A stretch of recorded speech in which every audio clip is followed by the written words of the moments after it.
E, portanto, aquilo que nós assistimos, e é importante perceber, aquilo que é o verdadeiro papel da administração portuária, é que deixou de ser um operador do espaço portuário e passou a ser, de facto, um facilitador. E, portanto, a forma como nós entendemos que as infraestruturas devem ser, em primeiro lugar, implementadas, estudadas, implementadas e geridas, passa por um claro plano estratégico do Porto da Figueira da Foz, que eu devo dizer que neste momento existe. Nós, na comunidade portuária, não temos conhecimento do resultado final e não está aprovado pela tutela.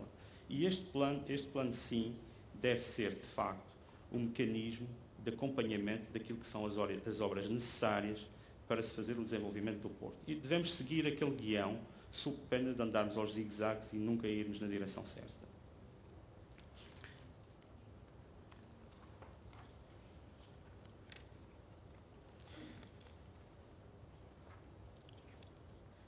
Eu vou passar aqui umas 2 páginas que eu creio que não fazem sentido nos tempos que correm.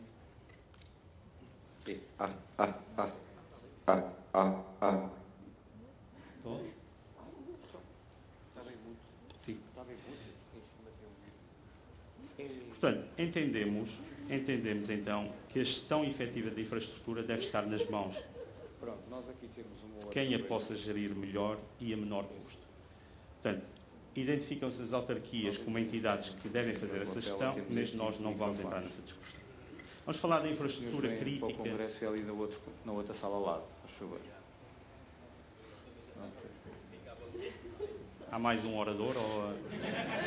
Nós, independentemente de não termos os microfones de lapela, temos estes microfones, o Secretário de Estado já está. Que são microfones incolores, de cor da pele, portanto, e estes microfones são absolutamente fantásticos, como dá para ver. Pronto, estes microfones, como é evidente, não precisam de rigorosamente nada. Isto é, como vê, está aqui, isto não tem problemas, não tem feedbacks, não tem nada. Posso-vos garantir que eu não sou ventríloco, portanto, isto não sai daqui. Como? Se calhar já posso continuar. O micro está do outro lado? É? Posso continuar? Não sei. Vou tentar. Portanto, qual é a infraestrutura crítica para o Porto da Figueira da Foz? Portanto, fundamental para o Porto da Figueira da Foz é manter a diversidade de carga, alargar o alcance do Porto para além do Interland atual e aumentar a competitividade das operações. Relativamente à diversidade de carga, há que falar da linha de contentores que temos na Figueira da Foz. Portanto, assume particular interesse para a Figueira a existência desta linha de contentores, que está cá instalada há mais de 10 anos e que serve o norte da Europa e que é uma autoestrada para o escoamento dos produtos de valor acrescentado transformados na região. A existência de uma ou várias linhas de contentores na Figueira pode ser determinante para suportar o desenvolvimento da base industrial da região, considerando-se ou não a tal plataforma logística ou industrial. Nesse sentido, é fundamental o compromisso da administração portuária na criação de condições para a manutenção da atual linha e a vinda de outras linhas regulares de contentores, nomeadamente desenvolvendo o estudo do aumento de calado até aos 7 metros zero hidrográfico ou 7,5 metros à maré. Isto é um diálogo que temos tido com a administração portuária e que esperamos ver terminado no sentido de se dizer consegue-se aumentar ou não se consegue aumentar. E, conseguindo-se aumentar, qual é o custo envolvido neste projeto. A outra questão fundamental para o Porto da Figueira é alargar a área de influência.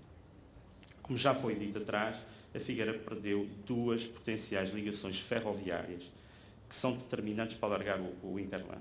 Falámos naturalmente da linha da Beira Alta e da linha do Oeste.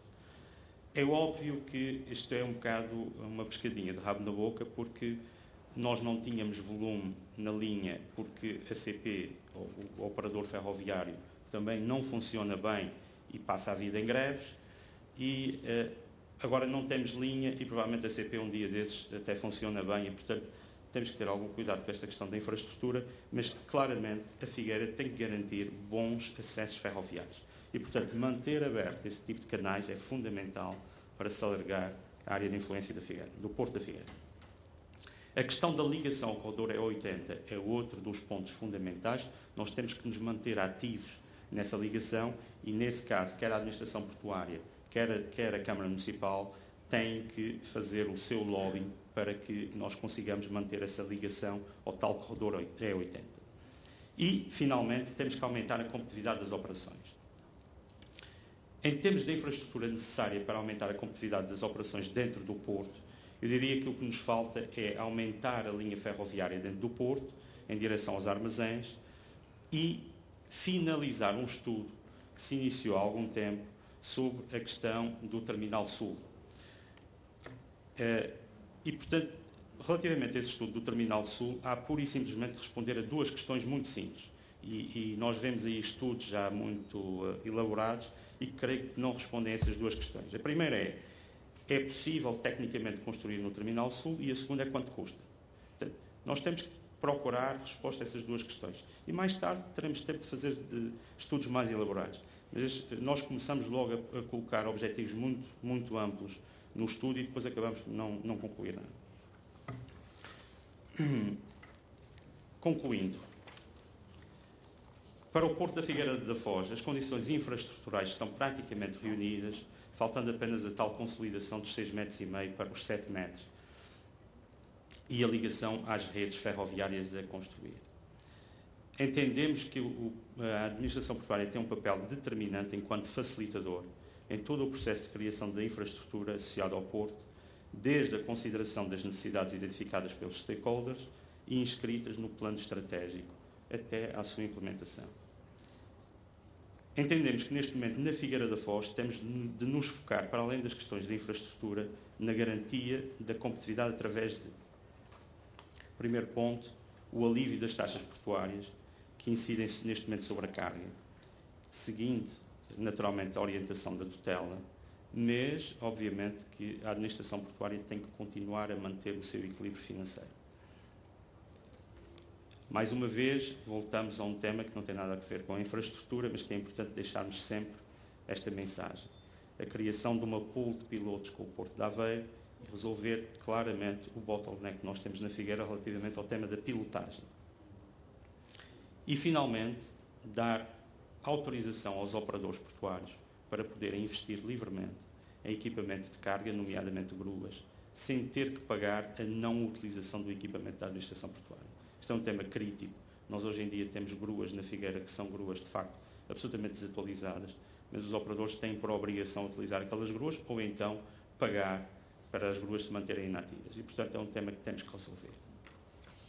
E, portanto, eu concluía aqui, mas antes de concluir, eu diria, é importante dizermos que as greves na Figueira, contrariamente àquilo que falamos, não são greves originadas por problemas da Figueira. Nós temos vindo a resolver os problemas na Figueira e a última coisa que merecíamos era greves desta dimensão.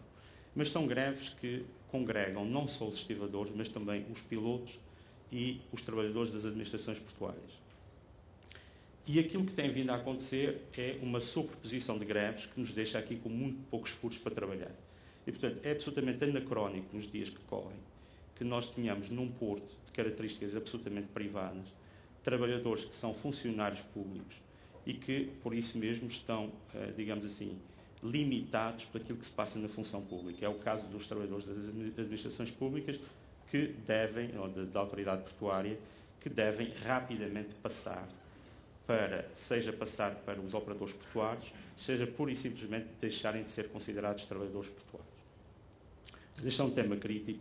Relativamente aos pilotos, é outro tema que me parece não fazer sentido nenhum. Hoje em dia os pilotos reportam a um Ministério que não é o Ministério dos Transportes e, portanto,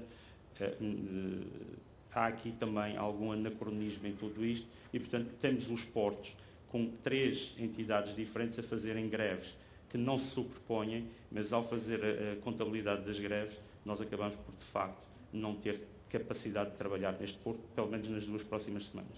Portanto, eu deixava aqui essa mensagem, naturalmente iremos endereçar essa mensagem às pessoas responsáveis pelas matérias, mas que fiquem com a ideia que isto de facto não é uma greve só de estivadores.